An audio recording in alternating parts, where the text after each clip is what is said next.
to reset it. Hey guys, we are live again here at Best Practice TV. Gabby, can you close the door for me? That'd be fantastic. Welcome back to our 2021 series where we're going through top 10s of things. And in this episode, I think we're up to episode number 12, 13, I think we're up to, of Us Best Practice. In this video, we're talking about getting on board and talking about your 2021 growth strategy for your business. So if you are an internal, middle-level manager, systems manager, business leader, business owner, we're talking about what needs to be included or what to consider as part of your 2021 growth strategy. This is video 2 or part 2 of this series. We're also live. Hey, Tansel, we're live on Clubhouse. So we've just opened up a room on Clubhouse. So for those of you that are hearing about Clubhouse, we're broadcasting the audio in a room on Clubhouse this morning as well. So you could find, if you haven't joined Clubhouse, jump on and download the app from the App Store of your favorite device, grab Clubhouse, and then get yourself set up. And then once you've set up your profile, you'll get added from one of your network. We'll invite you to join. So you need to be invited into a room. So we have set up a Clubhouse room here as well to discuss our 2021 growth strategy. And as our room grows on Clubhouse, we'll start getting people on to talk more about what's going on. So in this video, I'm going to be talking more about your 2021 growth strategy for your business. Last Wednesday in the live stream, we talked about the first 5 elements of 10 to be included in your 2021 growth strategy. And I'll get to those shortly to just go back over them and talk about what needs to be included. My objective for this particular video is to bring some value to you guys in either understanding where to take your organization. If you're a small business, medium, large business, and you're part of a leadership team, or you've got a business unit to be running, and or if you're a contributor to a team, if you're a manager, a participant in a team, I can show you kind of where you fit in the organization and what to be pushing on with as part of the strategy. So I've got this strategic framework, if you like, that I'm following. So I will get to the remaining 5 in this particular video. Quick little bit of summary. For those of you that have just come online, I can see a few people live on LinkedIn, and I can see a few people that have come on live on YouTube. Let me know where you are watching from. Even if you're watching after the event, let me know where you are watching from, wherever you are in the world. Hit the comments there on LinkedIn or hit the comments there on YouTube and let me know where in the world you guys are coming to us live. So we're live right now on LinkedIn, YouTube, Facebook, and also on Clubhouse, and we'll get some edited videos out for you. And if you want to check out our Instagram story or my Instagram story, we'll cover some screenshots. So we'll cover that for you as we go through the day. Okay, let's get into it. A little bit of summary from last week's session, the first 5 of our 10 strategic elements to be considering. Last week, we talked about your success of your organization. Your organization becomes more successful the more that your revenue grows. So it is important to be focusing on revenue growth. And I know that sometimes that can be a friction point for a lot of organizations, but the larger you are and the more revenue you have, the more likely you are to continue to succeed. So a key focus point of your 2021 strategy is to continue to grow revenue for the organization. Now, whether you're responsible for that or part of that or part of playing that, it's starting to look at what is the target for the organization for revenue growth for 2021. Here in our best practice group, our revenue growth target is an arbitrary number right now of 25%. We're looking for 25% growth. We're going to be working towards 25% growth in our revenue. We have a strategic planning session on the 16th of February coming up where we will reset a more accurate number as we refine our budget and we refine where we think that we can push in, areas we can push into to grow our revenues. We may bring some bluebirds in that give us more revenue than that growth, but we're being conservative with our revenue growth statistics because we're in a consolidation phase here at Best Practice. We had a lot of growth last year in 2020, despite the pandemic, and we're looking to consolidate that, ensure our products and services remain high quality, and then we're looking with this strategy and these strategic elements, looking outside of our regular business, if you like, in terms of our growth. So number 1 was size in terms of revenue. Number 2 was debt capacity. Now this applies in business and it also implies for you personally, is the more that you can increase your borrowing capacity, the more opportunities you've got to leverage, because you can quickly reach out and borrow money to take advantage of opportunities as they come on board. So it's very important, as in your organization or the organization you work for or work with, lead, run, participate in, and also yourself at home, is to be continuing to focus on what is your borrowing capacity or your debt capacity, and money that's borrowed to make money is good debt as opposed to bad debt. So borrowing money to buy a car, for example, is bad debt. The asset depreciates. You can't, unless you can use that car to make money, like a truck or for commercial transport. But if it's just a fancy car that you're going to borrow money, that's called bad debt. Good debt is where you borrow money to do things in business. And so I'm looking at that for our business. I'm working on pulling the levers to make sure our debt capacity is maximized. So paying off debt that we've got in the business, that's all been done. So we're debt free here at Best Practice. So I've maximized that. Now I'm looking at the other levers in terms of increasing revenue, increasing profitability, to give us a broader expanse of debt capacity so that we can take on some opportunities. I'll talk about that shortly. Number three, your success in your organization determined by your ongoing and constant research and development. So that is bringing new products and services to existing customers or new products and services to new customers. What is the ongoing product improvement, service evolution, product evolution that you're doing in your business? What research and development are you doing? And your success in the future will be determined by a constant and continual proportionate and a fair proportion of your budget, not a big, but a proportion of your budget or budget dedicated to ongoing research and development into your existing products and services, or new products and services that you can bring to market demand. Market demand is the key word there. Yes, you can go and do a research project and have a hobby and come up with something, but it's also focusing on trends and market demand. And I literally picked up a book this morning to keep reading. It's here on the shelf. It's an excellent book, which is called Non-Obvious Megatrends. So this is part of my research. If you want to know my secret sauce and you want to write this down, this is where you get the gold nuggets from me here in these videos and here on Clubhouse and here on the different apps that we're running. I'm reading this right now, Non-Obvious Megatrends, to look at where the tailwinds will be as we go forward. So research and development in these kinds of areas. Okay, that was number three. Number four, obviously I'm starting to touch on it, which is industry trends. What do you see trending? Now, typically we look for lots of trending topics, or we kind of see what's happening right now. The key to predicting and forecasting industry trends is look at what you might forecast might happen in the future, but you're not feeling anxious or a sense of urgency around it. That's actually the time to act. And that's a really hard read to get on yourself. Even where I am in business right now, I'm not getting a perfect read on it. That's what I'm strengthening. So I'm strengthening, what do I see is going to break out in the next 2 or 3 or 4 years' time, so that we can build out our products and services. I know there's a trending topic around sustainability and environmental management. I've been doing it for a very long time. But I think that we're going to see a breakout trend in corporate social responsibility reporting, as brands need to document and prove that they are strategic organizations doing the right thing by the environment and sustainability and those kinds of things. So we're looking at whether we add that string of services here at Best Practice to help brands with their social responsibility reporting for their marketing activities and their stakeholders. So that's something that might be relevant to us. So what could be relevant to you? What are you starting to see customers looking into or asking about in your industry or in a different industry? So industry trend, and obviously geographical trend. So right now, for those of us here in Australia, there's a bit of a breakout in Australian manufacturing because of transport and freight costs. I heard this morning some unofficial statistics of an increase in freight coming into Australia here of a factor of 10. So, freight charges, which were previously $500, now being $5,000. So freight costs going up by 1,000%, like 10 times the amount they previously were. That'd be a geographical trend. So that's going to create a different set of circumstances for manufacturing here in Australia. It's going to make it more cost effective to manufacture here in Australia in some instances than importing, because the freight costs have significantly increased, in fact, skyrocketed. So geographical trends, what is happening geographically? I know, Stan, you are starting to see some regional opportunities because there is a geographical trend or regional trend to having your services procured in regional areas. So if you can be looking more and deeper into those geographical and industry trends, that's really going to help you.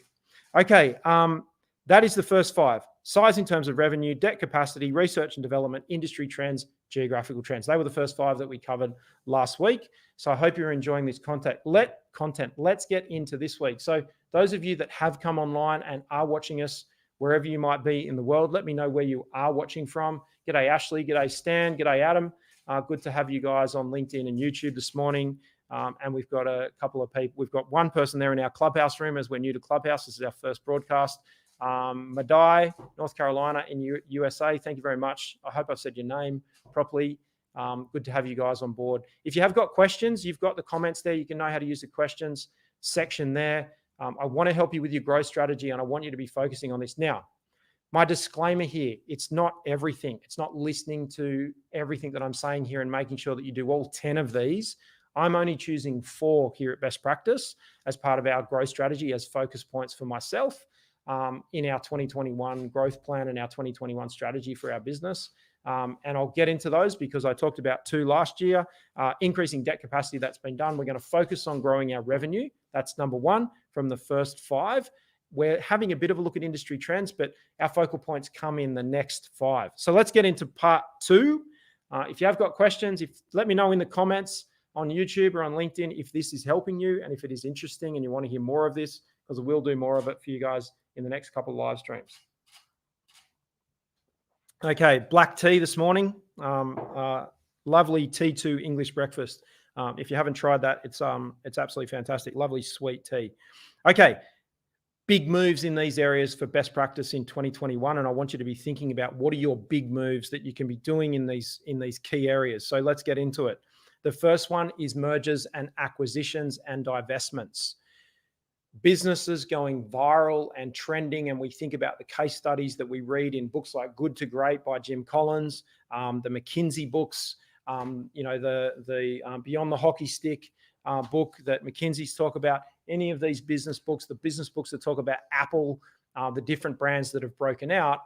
When you actually do a deep dive on those, and they don't often talk about this, a key part of their success was driven by mergers and acquisitions. Jack Welch, who ran in the 90s, ran the largest organization on the planet, General Electric. I was listening and watching a video of his this morning and an interview. I've seen the interview a couple of times.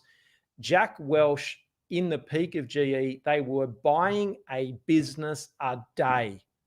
That's 360 acquisitions per year.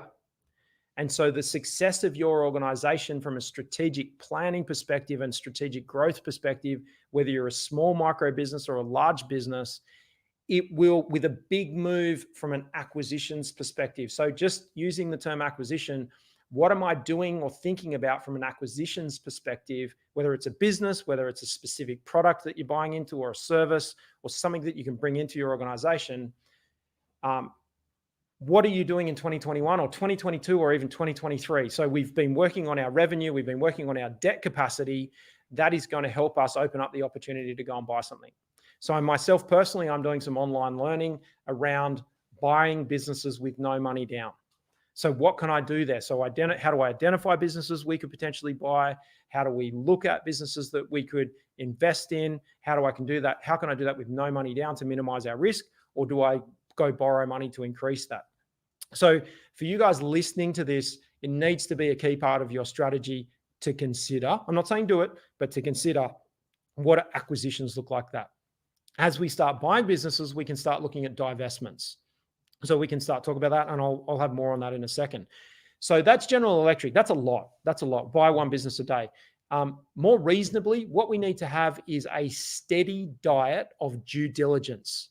So a steady diet of looking at businesses that we could buy, joint venture with, partner with, be part of, be brought into. So our success might be not that we're a standalone business, but we sell into another business and we become part of a bigger business that's going to help our business to succeed and effectively, do more for our customers, take our customers to a bigger group so our customers can access more products and services. So What my warnings would be is it's not about binge acquisitions. It's about setting up and having a steady diet of due diligence, which will create a steady diet of acquisitions. Let me give you some numbers. Say, for example, you did 20 sets of due diligence on businesses, over the next 2 or 3 years or 4 years as part of your 5-year plan. We're going to go and look at the potential purchase of 20 businesses with a view to making 6 offers, with a view to purchasing 1 business. It's a numbers game. It's exactly the same as sales and business development. We've got to do so many quotes or so many prices or have so many customers walk in the door, then half of those customers buy, and then one of those customers becomes a long-term customer. It's exactly the same. It's a numbers game. So as we're starting to think about due diligence and we're starting to think about acquisitions, we've got to be doing that. That's what I'm doing right now. I'm doing due diligence on businesses that I'm looking to buy, and I'm hoping, and I've set myself a goal to do 6 sets of due diligence over 2021. With a view to making 1 offer on 1 business. So we'll be closing 1 deal on 1 business. We'll be making offers on probably between 3 and 5 businesses that are out on our terms, if you like. And if those terms get accepted, then it's going to work for us. There is lots of anecdotal kind of rumor around business acquisitions failing and mergers and acquisitions failing. That's not the case. In fact, it's the opposite, because a lot of what we hear about is not reported in the media and it's not reported more broadly in business. So I want you to be thinking about what that looks like. Okay. Point number 2 of our top 5 points today is, of our second of the top 10, is resource reallocation, backing winners. So where you're getting profitability and breakout and where you're getting loss, if you like, is starting to do a deep dive on your business and starting to look at, well, what's winning and what's profitable and what is kind of existing or what's leaning on us and causing us cost, and looking at where you can cut away the losers, if you like, or cut away the losses. So that is something really to consider as part of 2021. We did that in 2020. That's been part of our 2020 strategy. It's not in our 2021 strategy. We're at about the right point in terms of how lean we are, and in terms of what services we've cut away. There is a pending service that will probably cut away in the middle of the year. Doesn't affect many customers, only probably about 10 or 15 customers. It's not a profitable program for us. And we've got a competitor that's come into the market, very small competitor that's come into the marketplace. I'm pretty happy to let those customers go to that competitor.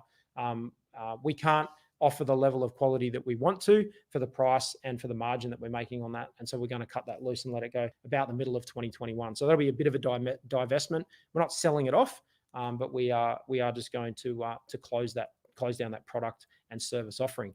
But what we want to look is resource allocation. So I'm not going to allocate any more resources to improvements to that program. I'm basically just going to be allocating resources to where we are growing.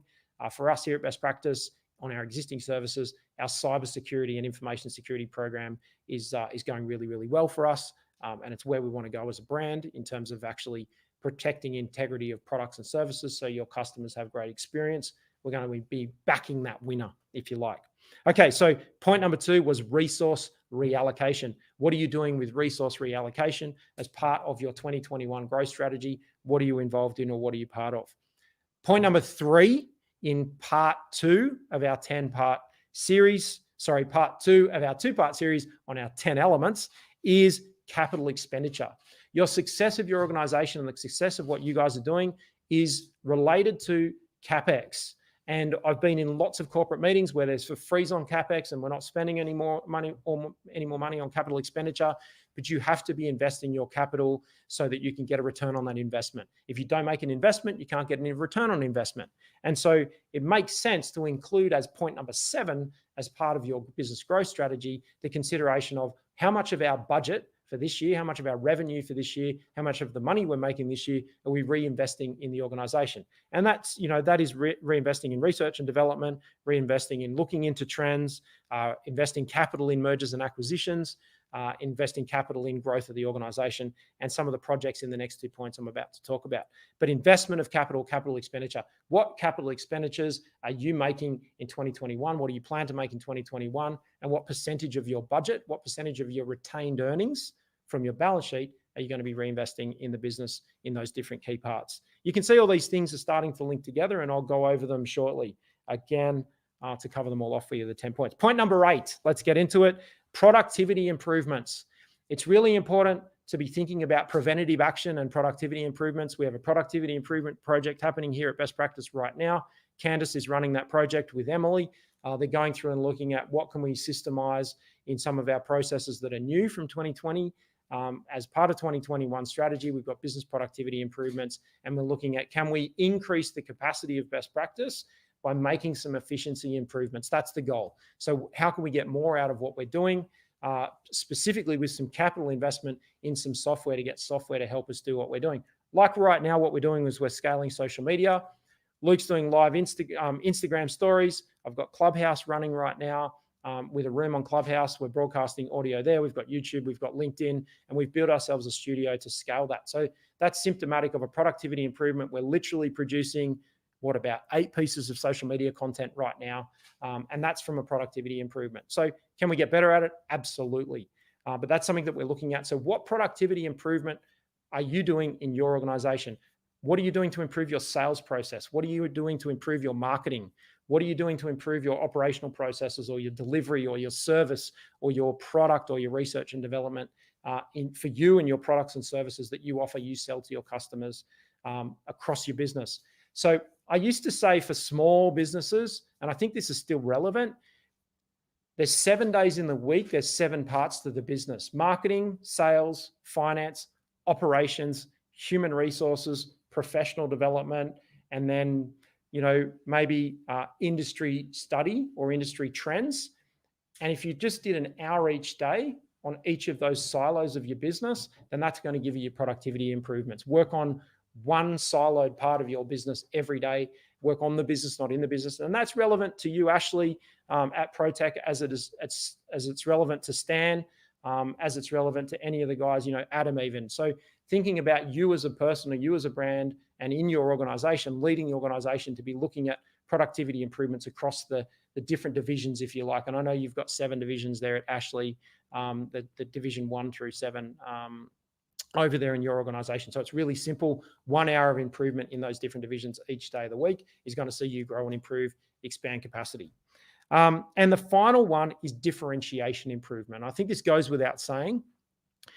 In 2021, I'm not including differentiation improvement in the growth plan for us here at Best Practice. I think we're different enough right now from some of our key competitors. But what we are looking at is new competitors in new spaces that we're moving into. And you can feel that from the thread of content that we're producing now out of the studio and out of Best Practice. So we are looking at differentiation improvement.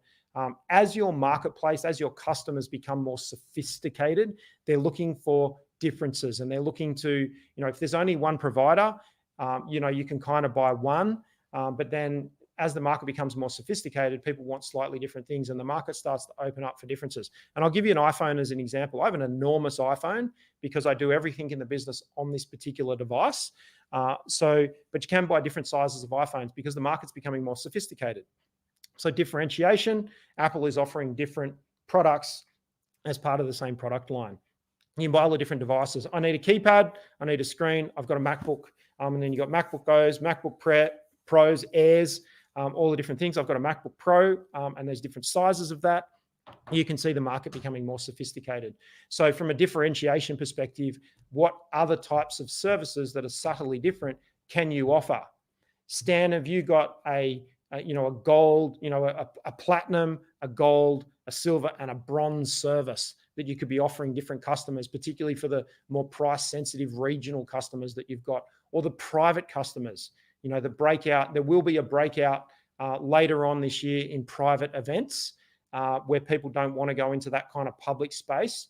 Right now, I'm not really going to public venues because I don't want to check in to a public venue with the QR code, because I can't trust everybody else at the venue to not have coronavirus. I don't want to get the call that says I need to go get a test and that I need to isolate for 14 days because I've got to run my business. So I'm not going out to public venues. I'm not going to restaurants. I'm not going out to places where I need to check in. There will be a breakout at the end of this year in the private venue space where there's a trusted group of people who are less likely to have coronavirus. Excellent. Good to hear. So I'm good to see those comments. So yeah, some great work on empathy with Tulsi Vandergraaf, a great person that you should go and check out and follow. Everybody who's listening, go and search Tulsi Vandergraaf on LinkedIn. And excellent go-to-market strategy for Stan Wall there right now with your business. So if you use me, it's not for everybody, obviously, because there's a lot of people that don't care, but my job is pretty high risk in terms of I don't want to go back into lockdown for 14 days. And so I'm minimizing my risk by not going out to some of those public events. And I'm actually seeing people get complacent. So I'm actually forecasting that Australia is going to have another outbreak. I'm certainly planning for that. I'm not hoping it on this country, but every other country around the world, their second winter has been worse than their first. And so we're coming into our second winter of the pandemic. Why is Australia going to succeed when others have failed? We were discussing it here in the office this morning. Everybody's getting pretty relaxed here in Australia right now, particularly in Sydney and in Melbourne. And I'm concerned that we are going to have another lockdown. So I'm planning for that. And I'm planning for that by not being out and about, because I don't want to get that phone call that says, go get tested, quarantine. I've been a close contact. I need to quarantine for 14 days. About 20 of my friends, personal friends, had to isolate for 14 days over the Christmas period. That was really tough for them. There was no exceptions. They were put into, mandatory lockdown themselves, despite the lockdown areas. So something I want you guys to consider. I know the US is having a tough time with coronavirus and the pandemic right now. So is the UK, so is Europe. And China is not in the media. But we're hearing through our suppliers, our Chinese suppliers for our factory, we're hearing that Chinese New Year was basically cancelled and all the public transport was stopped. Now, I can't validate that. I've only heard it through rumors, but I've heard it from the people that we buy from in China, the factories we buy from, telling us they couldn't go home for Chinese New Year, and the trains were shut down and the buses were shut down and they had to keep working because the pandemic is out of control. So I can't validate that. That's not a fact, but that's just a rumor we've heard through the factory. So from our perspective here at Best Practice, I'm starting to think about that. So for you, Stan, start thinking about what those private events and a private event management looks like. Yes, excellent. So Stan's working on his business continuity plan and planning for a second wave as part of that. And have increased digital auditing capacity. That's absolutely fantastic. So I want you guys to be thinking about that as part of your strategy. Differentiation improvement. On a positive topic, how can you be different from your competitors? Is your customer becoming more sophisticated? And so differentiation is not about being a focus group of one. You've heard me say this before. It's not about your ideas in your head. It's about going and seeing people and getting their ideas. And I'm having lunch with a longtime work colleague, friend, if you like, at 1 o'clock today, to pick his brains about where he thinks we could be and where he thinks we could go in 2021 to inform our strategy. So I'm doing market research. Here in the marketing team at Best Practice, we've been listening for the month of January, listening to what people are doing, what they're thinking, and that's becoming data that's helping us improve and make more decisions as we go forward. Okay, that was number 10. So it's about making big, bold moves against these elements. I'll go through them. So what is a big, bold move you can make? Now, you can't make big, bold moves against all 10 of these elements in your organization, but this is how we push forward. All of your competitors are working hard. You can't assume they're not working hard. It's easy to think that they're not, but they all are. Everybody's out there hustling. All of the people you're competing with, they're trying to be better, cheaper, faster, more efficient, better, different to you. That's why they're called competitors. This is a race. And so in 2021, it's about making bold moves against these 10 elements, the 10 elements that are your competitors or your competitive industry. It's making bold moves against these elements, and it's these bold moves. And if you can do 3 bold moves against these, you're more likely to succeed. If you can do 4, you're absolutely likely to succeed, because it's a numbers game. Some of them you're not going to succeed at. But if you bet against more of them, you're going to get some movement. Okay, let's talk about them again. Size in terms of revenue. What's a big, bold move you could make in focusing on growing your revenue? Debt capacity. What bold moves are you making to increase your debt capacity? Paying off debt really hard early right now while the interest rates are really low is a really good example of a bold move against debt, either personally or professionally. Yourself, interest rates are low right now. Can you go and take on more? So can you borrow money to do something that makes money? Personally, can you borrow more money to go and buy an investment property?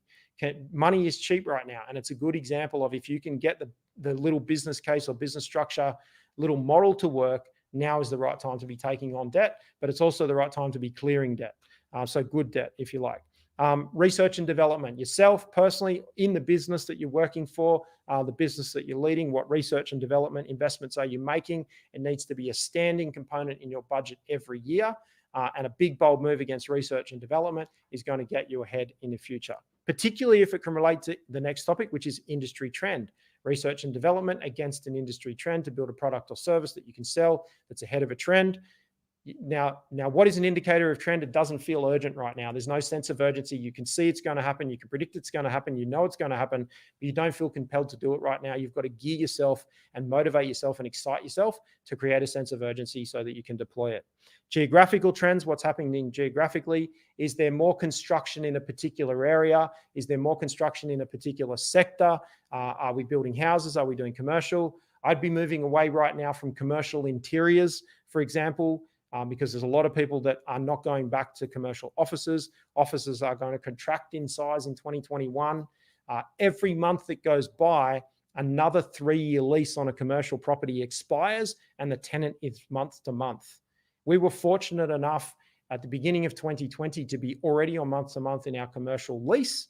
And so we moved out of our office. So it's something I want you guys to be thinking about from a commercial construction perspective, is what is going to happen in the commercial real estate space, because lots of people are moving into their own residence and working from home. I'm already seeing it in our team here. Our team are looking for 3-bedroom apartments instead of 2-bedroom apartments so they can have their home office and work from home. So I'm already seeing that trend. Already had one person go and rent a bigger house because they're really loving working from home and they're prepared to make that investment themselves. They've taken on a little bit more rent. And so people that have been renting a 1-bedroom going to 2 bedrooms, people renting a 2-bedroom going to 3 bedrooms, people with a 4-bedroom house going to a 5-bedroom house so they can set up a really nice home office and leverage the advantages of working from home. So right now, over the next 24 months, I will be seeing a trend towards more home offices. So from a construction perspective, how can you help people with home offices? Maybe it's commercial furniture. Maybe it's helping them set it up. Maybe it's helping with internet connections, the electrical connections. Maybe it's lighting, those sorts of things. So it's those sorts of things I want you to be considering. But that is the counter to commercial construction and interior fit out in commercial construction. Geographical trends, obviously, we're seeing regional trends. So here in Australia, if you've heard of Byron Bay, the property prices have absolutely exploded in Byron Bay because we're seeing people that want to move to that beautiful location. They've figured out they can work from home, and so they're making Byron Bay their home. Coastal towns, sea changes and tree changes here in Australia, and that will happen everywhere around the world as more and more people are able to work more and more from home. I was having a discussion with one of my business partners last week in a business next practice, our business coaching business that helps build these strategic plans with Nick Fagan. He's talking about, it's a real idea. It's easily reachable to actually have a sea change and move out of Melbourne CBD. It's absolutely possible now. He can see it happening. He can do his work from home. He can get a studio set up in his house. He's not necessarily committed to doing that right now, but it is actually being talked about. And I want you to listen to the conversations that are taking place. People are really thinking about moving to regional areas. Property is cheaper, more accessible. They've got the internet. They can work from home. They can take their CBD salary package, take it to a regional town and live like a king and a queen. So I want you to be thinking about that geographical trend part of your business. Is my business breaking out somewhere else geographically? Have a think about that. Okay, your mergers and acquisitions program and divestments, mergers, acquisitions and divestments, a steady diet of due diligence and a steady diet of acquisitions to help the business grow and improve. And then obviously divestment, resource reallocation, more resource, more budget behind winners, less resource, less budget behind losers when you're looking at your breakdown of your profit and loss statements and profitability across the business, or things that aren't working, fail fast. I've always been saying this, fail fast. How can you guys fail fast? Capital expenditure. What are you investing capital in as part of the budget this year? What improvements are you making? Productivity improvement. We talked about that. That's part of everyday business here at Best Practice. And obviously differentiation improvement. So let me know in the comments. That's it. That's a wrap. I'm finished. I've covered everything I need to cover.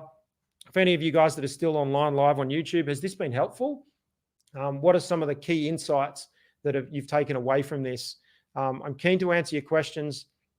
Sorry about the tardiness of time. We will be on time, We're going to get an email out next week on the next strategy. So I'll be going through 10 elements. I'm going to do a little bit more on this growth strategy over the next couple of weeks because we're working on it here at Best Practice.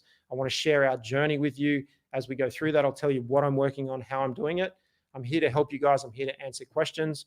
We're going to do more with Clubhouse. Sorry, Tansel, I'm tapping the table. I apologize. We'll get a better microphone on the Clubhouse room and get this room going in the Best Practice room. So has this been helpful? If you have got comments, you're welcome, Adam. No problems at all. Is it helping you to understand where you fit into a growth strategy in a business? The data that I'm talking on and I'm relying on is obviously my 17 years running this business, but also this book here, Beyond the Hockey Stick. So it's not making delusional promises about significant growth in all areas of the business. It's about picking some key areas, making some big moves, and looking at where we can have a big impact on best practice and on your organization. So if that's a wrap, I'm not seeing any specific questions from anybody at this stage. Let me know in the comments if you're watching this after the recording. Please let me know in the comments, has this been helpful in you understanding where you fit into the organization? Off to a bit of a rocky start with this particular video, but thanks for bearing with us. I hope you guys enjoy it. We're going to splinter out some of this content and put some more stuff together and start building out some downloads for you guys. Okay, what do we got? That's about it, I think. Yes, excellent, Adam. No problems. Yes, and challenge the norm, 100%.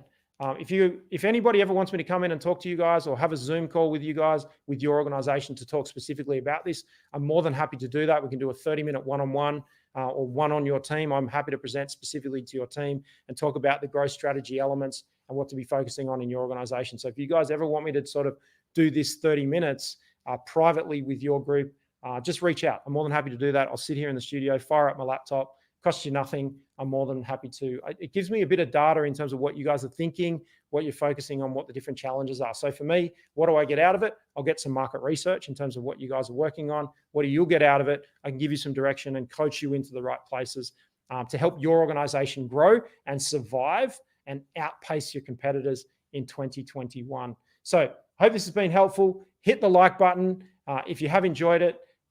Follow us on all of the platforms. Download the Clubhouse app. We're going to get this room going on Clubhouse. I'm going to bring you guys on from audio to ask questions so we can have a bit more feedback. It's very interactive. It's absolutely been fantastic. So if you haven't checked out the Clubhouse app in the App Store, download that, get yourself set up, and then we'll get going with that one.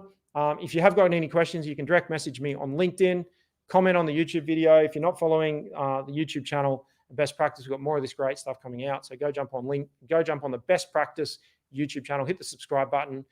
And if you don't see us on Instagram, LinkedIn, Clubhouse, Facebook, TikTok, YouTube, then you're definitely going to see us right here next time on Best Practice TV. Bye for now.